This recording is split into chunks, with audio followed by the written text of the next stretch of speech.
Everybody here know the joke? I don't need my glasses for the joke. About the chassid that walks into a major appliance outfit and says he wants to buy a TV. And the guy behind the counter says, "We don't sell TVs to chassidim." He's very upset, but he's determined. So he resolves that he'll come back the next day. But this time, he'll be wearing a normal suit. He'll be clean-shaven. He won't be speaking English. He'll be speaking a waspy English. And he does exactly that. He comes in the next morning. He's clean-shaven. There are no payas. There's no beard. There's no black or white clothing in sight anywhere. And in his impeccable English, he asks if he could buy a TV. And the guy behind the counter says, "I told you, I don't sell televisions to Hasidim." Chagrined but still determined, he comes back the next morning. But now his hair has been dyed a blonde white. He has earrings and piercings everywhere, prominently displayed tattoos. And he says, "Yo, bro, want to get myself a TV?" And the guy looks him in the eye and he says, "What did I tell you yesterday? What did I tell you the day before? I don't sell chassid to them chassids. I don't sell TVs to chassids." He says, "Do you mind? Can you please tell me, how do you recognize me as a chassid?" He says, "It's easy. You keep asking for a TV and you keep pointing at the microwaves."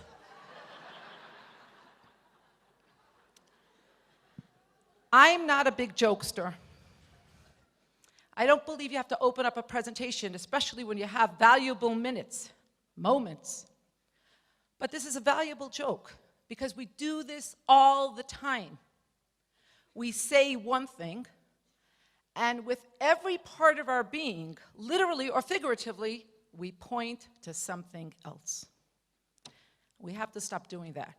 We have to start articulating and pointing at the same thing. Imagine you went to a class reunion. You haven't seen your old classmates for years. Everybody is talking about somebody who's made it big. This person is hugely successful. And you're beginning to get a bit of a complex because you've never heard the name. Never, ever. What do? You go home, you frantically Google this person in an attempt to get up to speed. You find nothing.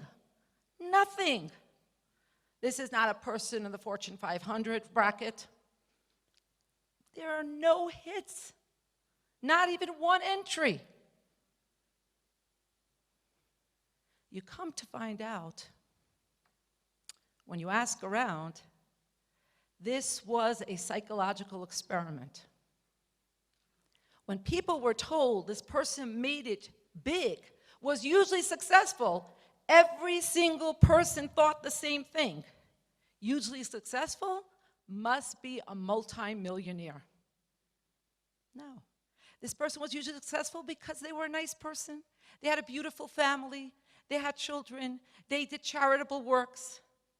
They were hugely successful, but not in the way our mind immediately associates, sadly, with huge success.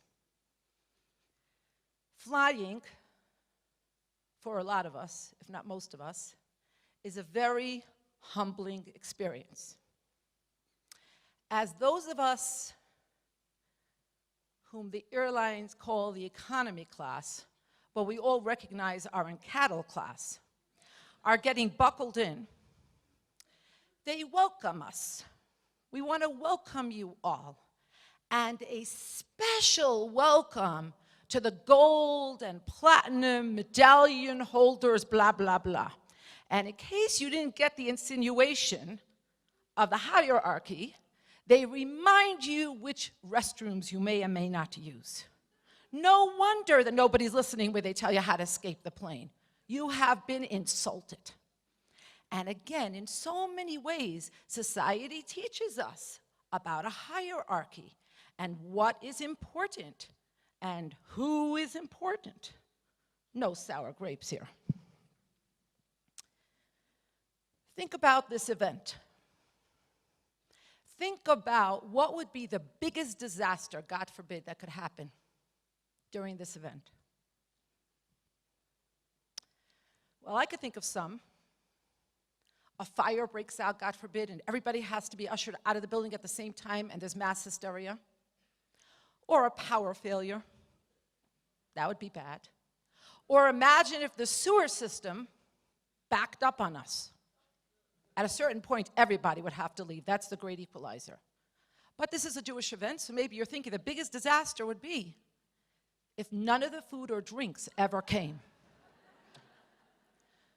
No, the biggest disaster would be if all of us who have gathered here today go home and we are left unchanged and unmoved, and we don't do another mitzvah because of this great assembly. I'll give you one more paradigm. Think about how we talk. I'll tell you how I talk. When I'm hungry, I'm gonna faint, I'm starving. I'm thirsty, I'm parched. I am so tired, ich halle shavek. I can't take it, I need a fainting couch. I should daven. I should do such and such. You see the difference? I am fainting from hunger. That's that's me, active. I know that I should do such and such. Or imagine a clergy person, a Jewish clergy person, gets a call in the middle of the night. Rabbi, Rebbitzin, I have an emergency. I'm feeling a spiritual awakening. Can I come over to you to learn? I can guarantee you that most of the time, the rabbi, the Rebbitzin will think, Gewalt, which psychiatrist do I know that I can wake up at this hour?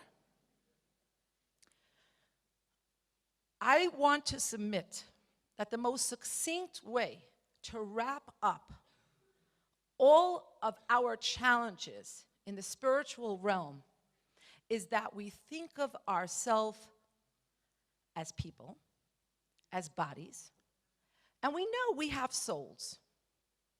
No, that's not true. That's a mirage. That's a facade. We are souls that happen to have bodies. And once we get that straight, we can understand everything from that point of departure in a whole different way. A whole different way. Everything becomes illuminated. So let's talk about the soul a little. Where do souls come from? What are they doing here on earth? Where do they go from here? Please, you have handouts on your chairs for a reason. Otiot machkimot. It's always good to look at the words. We'll start with a simple, compact prayer said every morning. Elokah, my God, the soul you place me within me is pure. We make an unequivocal assertion about the nature of a soul. A soul cannot become tainted. A soul cannot become ruined. A soul cannot be warped. A soul is pure, unadulterated, and unsullied. You created it. You fashioned it. You breathed it into me. If we had more time, and we could talk a little bit of Jewish mysticism, we could talk about this relating to the different levels through which a soul comes into this world, but that's for another time. You safeguard it within me. We recognize that a human being is an anomalous being. Do you know that a human being is much more miraculous than the splitting of the sea? What's a big deal to split the sea for God who created the heavens and earth? But a human being? Outrageous that a piece of God should be able to be contained in flesh and blood? Adam. Adam is etymologically linked to the word Adama. We come from the earth. Earth. Dust. Gravel. And we are Adamela Elyon. We are likened unto God. It's my kind of recipe, by the way. I hate to cook. 2 ingredients, 1 bowl. You want to see the recipe? Take a look. Citation number 3. God formed man out of the dust of the ground. That's recipe number 1. And breathed into his nostrils nishmat chayim. That's where we get the word nishama, a breath of life. Man thus became a living creature. So gesund, bless you. That's why the best way to understand our existence is to understand that we are constantly in conflict. We are being pulled up and we are being pulled down, and that is precisely the nature of the human being. So people talk about they want to be content. Who wants to be content? Content is a big thing for cows. Some dairy companies advertise that the milk comes from contented cows. Brava in the bovine community. You're a human being, for heaven's sake. Content? What are you, dead? No. It's all about struggle, and we should embrace that. It's okay. You don't have to be in a coma. You have to be feeling that struggle of the Adamah struggling against the Adamela Elyon. And that is why we recognize this when we say, you safeguard it within me. It's a miracle. God has to watch over this anomalous combination, this miraculous combination all the time. It's a miracle that the soul, the peace of God, can remain in a body. And eventually, you will take it from me.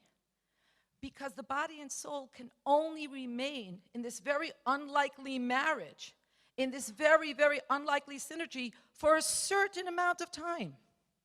But you will restore it to me in the time to come. We start our day this way. We recognize these truths. The Talmud says in Brachot 10a, citation number 2, just as the Holy One, blessed He, fills the entire world, so too does the human soul fill all the body. Again, if we had time, we could talk about the fact that the soul is not just, we think, where's the soul? Here, on this side, on that side, the left. The soul fills the entire body. And a part of the soul vivifies your pinky, and a part of the soul vivifies your eyelashes. Every part of your body is made alive by a differentiated and specific aspect of the soul. And just as the Holy One, blessed is He, observes but is not observed, so too with the soul. It observes everything, although we sadly pay it scant attention. Going back to citation number 3, it's instructive for us to realize that everything in creation was spoken into existence, right? There were 10 fiats, 10 exclamations of creation, the most famous being, let there be light. But the creation of man took a whole different level. Man wasn't spoken into existence. Man was breathed into existence. This is an action. Now, tell me, how many of you, when you go to your doctor and your doctor says, breathe deeply, can you try that for me? Breathe deeply, like your doctor's trying to check your lungs. It's not easy, right? Unless you're very well schooled in yoga and deep breathing. It's an effort. How many of you can blow up balloons? 10 balloons, one after the other. Raise your hand. I see one taker. How many of you can talk for 10 minutes or 10 hours unabated? Come on. Come on, come on, come out of the closet. This is a Jewish group. All right. Because when you talk, it's coming from an external emission. But when you breathe, it comes from a much deeper place. Our neshama comes from the depth of God. From the depth of God. That's what we carry around all the time. What are we doing here on earth? Who asks themselves this question sometimes? This is the most existential of all questions. Why are we here? Why was this universe created? Is there purpose? The undisputed answer comes from a very famous midrash, citation number 4. The purpose for which the world was created is that the Holy One, blessed be He, desired to have an abode in the lower realms. God does not need anything, but God desired. And in this paradigm, in some very, very mysterious way, in a very, very paradoxical way, because this is God's ultimate desire, God actually becomes needy for this desire to be fulfilled. And every single one of our actions takes on cosmic proportion. God needs me to do that mitzvah, yes. Because God had a desire to have an abode in the lower realms. Help me here. What words come to mind quickly when I say home? What's the most important feature of the home? Have very little time, so we have to be quick. Family. What if you don't have family? Can you still have a home? Yes, home. What's a home? Faith. Safety. You're getting hot. You're getting comfort. A home is where I'm comfortable. A home is where I can be myself. A home is the place that reflects me. If God wants to have an abode, a home here below, and we are the interior decorators, we have a big job. We have to make this a world that God is comfortable in. We have a lot of work to do. We should roll up our sleeves right away. Let's look at citation number 5. It's very, very important. The neshama, the soul, does not need tikkun, does not need to be repaired. A neshama ze chelek elokah mimal mamash. It's a veritable aspect of God. But it does need aliyah to be elevated.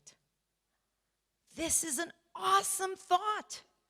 The neshama comes down from a pool of souls above, where it can bask in the uninterrupted rays of godliness, but it's only in this physical world when it engages in doing a mitzvah, which, by the way, is rooted in the Aramaic tzafta, which means to connect, to become one.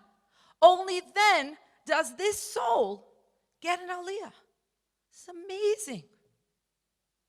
There's a custom people have that if they do wear the tzitzit, the fringes, out, and they're visible, when they come to a cemetery, they tuck them in their pants. Why? So as not to agitate the souls that lie there that can no longer wear tzitzit. This is it. This is the only place we can do mitzvot. I walked through a very, very fancy mall, through the towers to get into this convention center. You know what I mean? Stand Mall. I didn't even look at anything because I knew there's no way in the world. Don't look. Don't even look. There's no way in the world you could ever afford anything. Not that I have time to shop. But imagine if everything was free for the taking. One day, you get a memo, a WhatsApp, an SMS, everything. Which Meshugana is not going to be there with a tractor trailer? Right? You're going to bring everybody you know to schlep as much as you can. It's for free. It's happening right now. The mitzvahs are all around us for free. For free. But it's only one day. The mall is only doing this one day. You only get one life. But we so don't realize this. The Lubavitcher Rebbe of righteous memory said, words are very important. People are fascinated with the afterlife, as they should be, because if we understand where we're going next, we will live our life differently here. But he taught us there's no such thing as afterlife. A soul never dies. There is simply higher life.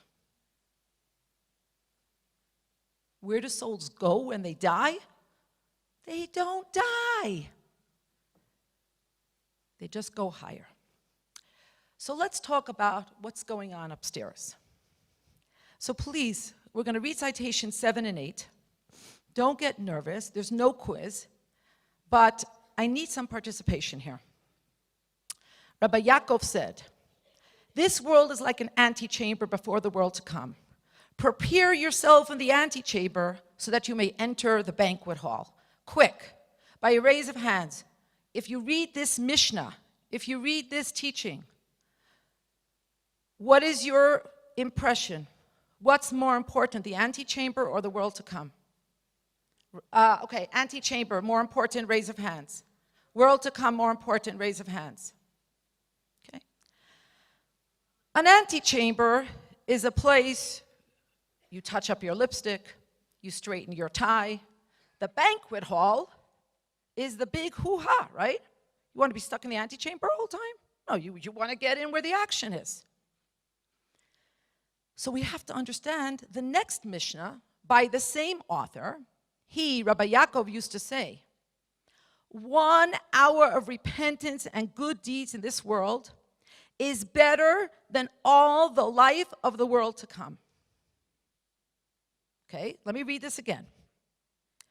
1 hour of repentance, 1 hour of teshuvah, 1 hour of recalibration with our neshama, 1 hour of synchronization with our essence, and good deeds in this world is better than all the life to come. And you want to know how good the life to come is? Take a look.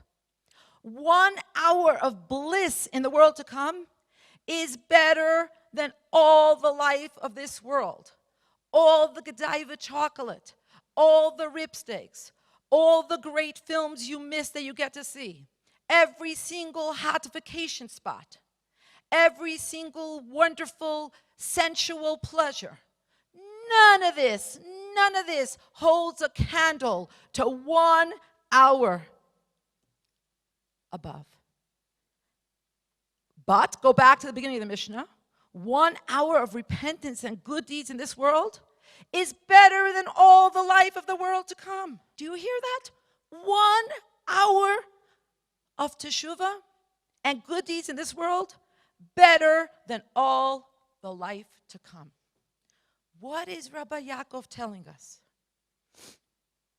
Many people suffer fears about the world to come. They're afraid of the fire. They're afraid of the heat. They're afraid they might not get enough, who knows what, golden apples.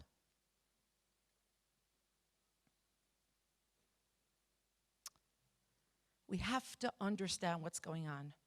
And the best way to understand the whole notion of the world to come, bear with me here, is to use the analog of imagery. And I mean here specifically X-ray, MRI, CAT scans. What is the world to come? Simply a place where what we have done here is exposed. It's just true exposure of the facts. True exposure of the facts. So what is the bliss of the world to come?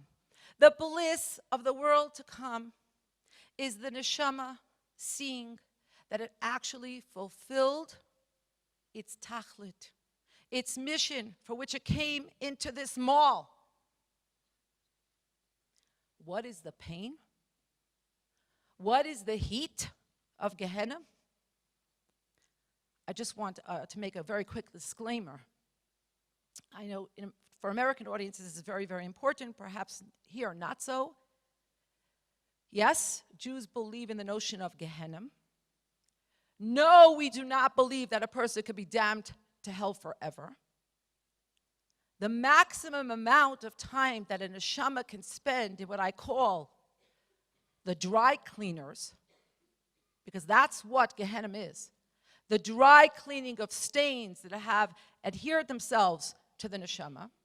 The maximum that any soul can remain in Gehenna is 12 months, bless you, which is why we have the custom of saying Kaddish for 11 months only.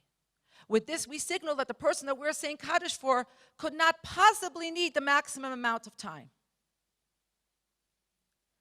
But what is the heat in Gehenna? What is the pain? My friends, the heat is the same heat or flush you might feel if you touch your cheek when you were very embarrassed. The heat of shame. And what is shame? Shame is the difference between who you are and who you recognize you could be. And that's painful. That is painful. And once we get this straight, everything else falls into place. There's no prize that's external to what we're doing here. This is not like I tell my children, if you behave when I leave, I'll give you lollipops when I come home. No. This is not some kind of punishment. If you don't behave, I'm going to have to take away your X, Y, or Z. No. This is what we created ourselves. And Rabbi Yaakov says, this world is like the antechamber. Prepare yourself because this is your banquet. There's a famous Mishnah. Perhaps you're familiar. Da, you should know. Ma lemala mimcha. Know what's above you. There's a seeing eye, there's a listening ear, and everything is being written in the book. But there's a more profound explanation. Da, you should know. Ma lemala, whatever is going to happen upstairs, mimcha.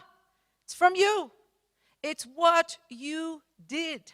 My grandmother used to have an expression, Alain created. She made her own troubles. Baal Shem Tov teaches us something we have to keep in mind. He taught that essentially, Gehenim, Gan Eden, those are not two different departments. Those go to the right, and those go to the left. No. There's only one thing you get upstairs. The same thing that filled downstairs before the physical world was created. Or Ein Sof. Endless, unabated, unfettered light of God. But everybody here knows, you walk out and the sun is shining brilliantly. And if you look up in the sun and you don't have sunglasses, what are you going to feel? Pain.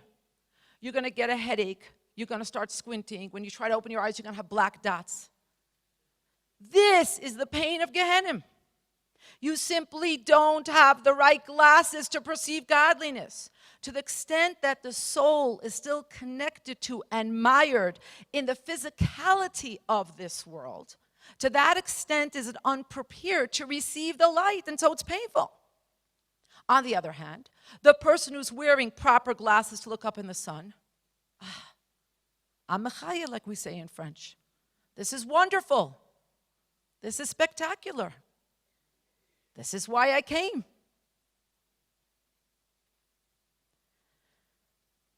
It's so important for us to remember this and to realize this and to kind of graduate from the childish perception that what we're doing here is only to get something there. No, what could be a bigger prize than connecting to God by doing a mitzvah?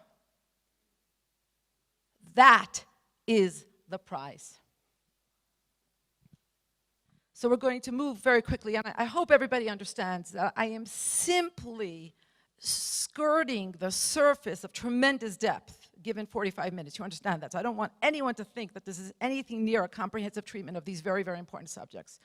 But I do want to touch for a moment on reincarnation. In Deuteronomy, we find a verse that says, "Let Reuben live and not die." You know that our sages have always taught us to parse the text, to look for any redundancy, anything that looks extra. So what does it mean, let Reuben live and not die? So the commentary Unkla says, he should merit the world to come directly and not have to die again as a result of being reincarnated. Reincarnation is an idea that makes a lot of people uncomfortable. Everybody has an opinion. Jews believe in it. Jews don't believe in it. Du bist Meshuggah. You're not Meshuggah. You're a little Meshuggah. You're uber Meshuggah. This is a topic that hits a nerve. So I want to speak about it for a moment. We have to remember that on one hand, we have very primary texts that speak about reincarnation very clearly. For instance, that Joseph's brothers who sold him into slavery did not achieve complete atonement. Listen to this. Their souls did not achieve complete atonement until the generation during the Roman persecution of the 10 martyrs about whom we speak on Yom Kippur and on Tisha B'Av. And that those souls, through their being martyred, finally achieved that last level of atonement. And we have many, many references to people, very famous people who were reincarnated in later generations. We also have very notable, very important Jewish sages who have said reincarnation is not a Jewish concept. But no voices after the revelation of Kabbalah that say reincarnation is not a Jewish idea, for a simple reason. Reincarnation, as the Buddhists believe, reincarnation as most of the world believes, no, that's not what we're talking about. Reincarnation as Jews believe, that's a different story. So the conventional understanding of reincarnation is that the soul is kind of like a battery. I have Kanei Nahara's 7 sons, and each one has Kanei Nahara's 70,000 toys and gadgets. And you need a lot of batteries. Besides, you need a lot of nerves, you need a lot of koach, you need a lot of things. You need a lot of pasta, but you need a lot of batteries. So what do you do? When they get bored with one toy, you take the batteries out of that, you put in another toy. Works. Most people think of reincarnation as the soul goes from one body, then it goes into another body. The next generation, it goes into another body. There's even people who believe that they know whose body they were in earlier. No, says our tradition. It's not like that. It's a different concept. What are we saying? So please look at citation 10. There is something called the whole neshama, the divine soul. One big, gargantuan, huge mama soul. This soul of all of Israel is divided in 600,000 particular offshoots. Did you ever hear the concept that there are 600,000 letters in a Sefer Torah if you count the letters in a certain way, and that they parallel 600,000 souls in Israel? What does that mean exactly? There are only 600,000 Jews? That doesn't add up at all. No. There are 600,000 root souls. And these 600,000 particular souls, their roots, and each root soul differentiates or can differentiate into a maximum of 600,000 sparks, and each spark being one neshama. In plain English, this means that our idea of Gilgul, cycle, Reincarnation means that there are souls, and these souls have missions. Every soul has a mission it must complete.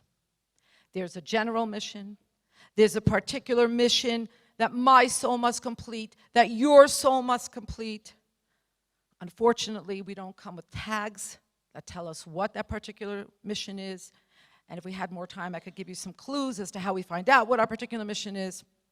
But the bottom line is that we can't complete all of our mission. Each soul, each root soul cannot complete the whole mission in one go-round. So a spark, a subsidiary, okay?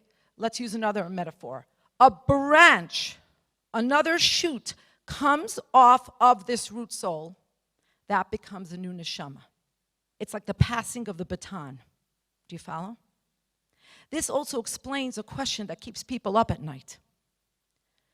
In the end of days, when we are all going to rise again, if we were reincarnated souls, which body is going to rise? But if we understand that we're not using the same battery, it's a new aspect of the root soul that goes into gestation and is born into this world to complete a unique mission. And as the Tanya elucidates, citation 11, every Jewish soul needs to be reincarnated many times in order to fulfill all 630 commandments of the Torah in thought, in speech, and in action. There are things only a Kohen can do. There are things a Kohen can only do in the times of the temple. This is very, very complicated. We're treating this very quickly, but I hope you're getting a little bit of an idea. What's also very interesting is citation number 12. The sages of the true wisdom also taught that in order to perfect itself, every soul must engage in all the parts of the Torah according to its capacity to comprehend and perceive. Any person with the potential to comprehend and perceive much, but due to indolence, fancy word for laziness, comprehended and perceived only little, must reincarnate until he comprehends and perceives everything that his soul can comprehend and perceive in the knowledge of Torah. This includes pshat, the literal simple meaning, remez, that which is hinted or alluded to, drush, the interpretive, analytical meaning, and sod, the mystical. Therefore, our sages declared, Ashrei, happy is he who arrives to Gan Eden with his knowledge in his hand, with the knowledge that his soul was brought down into this world to embrace. Did you ever wonder why we say, Sheyibane Beit HaMikdash b'mhera v'yameinu? V'sein chelkeinu b'toratecha, and give us our chelek, give us the part of the Torah that is ours, that we should merit to actually learn the parts of Torah that we were meant to learn. Is this a 5 minute? 5 minutes, okay. So what do we do with 5 minutes? The whole world could be changed in 5 minutes.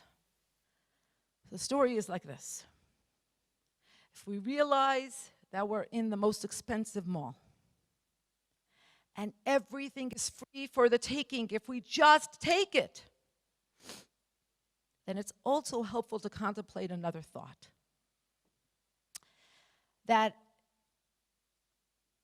every person, like we said earlier, has a particular mission. And we were brought into this world to complete the mission. And nothing happens by chance. Nothing.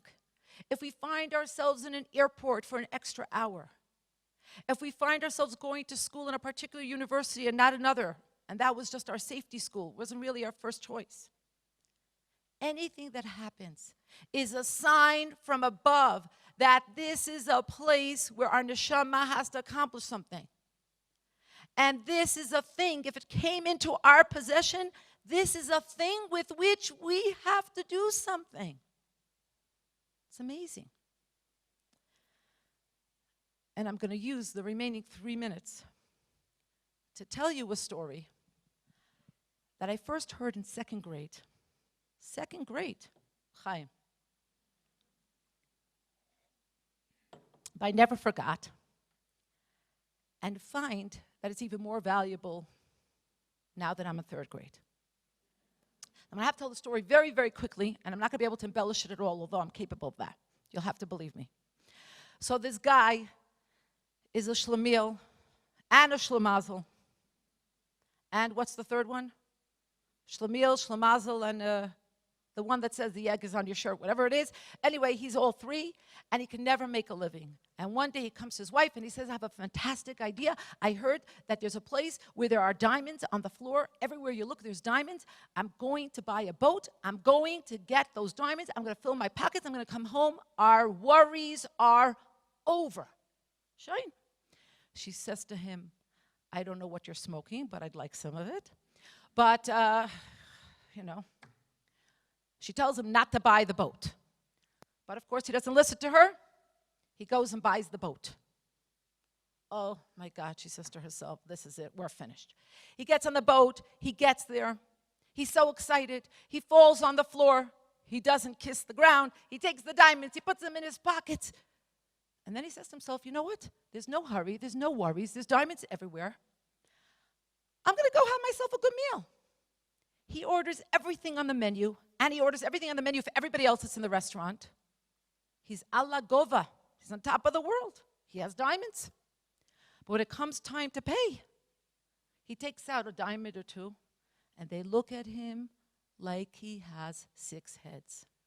Nebach, this guy is giving me diamonds. I said, diamonds? What do you give me diamonds for? I said, I'm paying you. You could keep the change, he says in magnanimity. No, they said, here the currency is chicken fat. If you don't have chicken fat, I'm going to put you in jail. Like Gewalt, whoever heard of such a thing? Chicken fat? I don't want to go to jail. I'll work it off. He starts to wash dishes in the kitchen, dishes and pots and the floor and the windows, and he has to work there for weeks to earn enough chicken fat to pay off his meal. And then he decides he likes this restaurant business.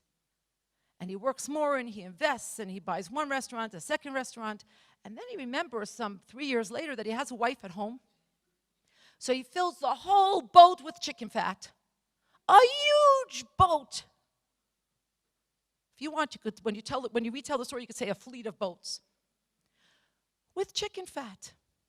He's so proud. Now he's going to be able to put all of the naysayers in their places. I have chicken fat. Comes home.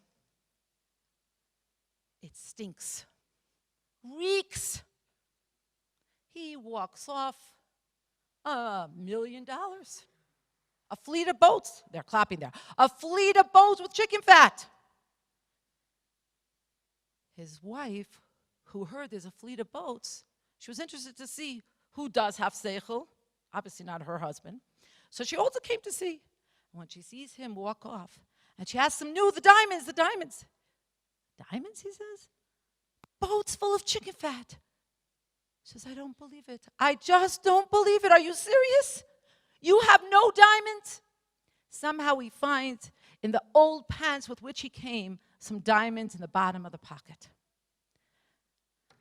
My friends, let's not become infatuated with the chicken fat. We'll leave that to the rest of the world. We need to go gather the diamonds. Thank you very much.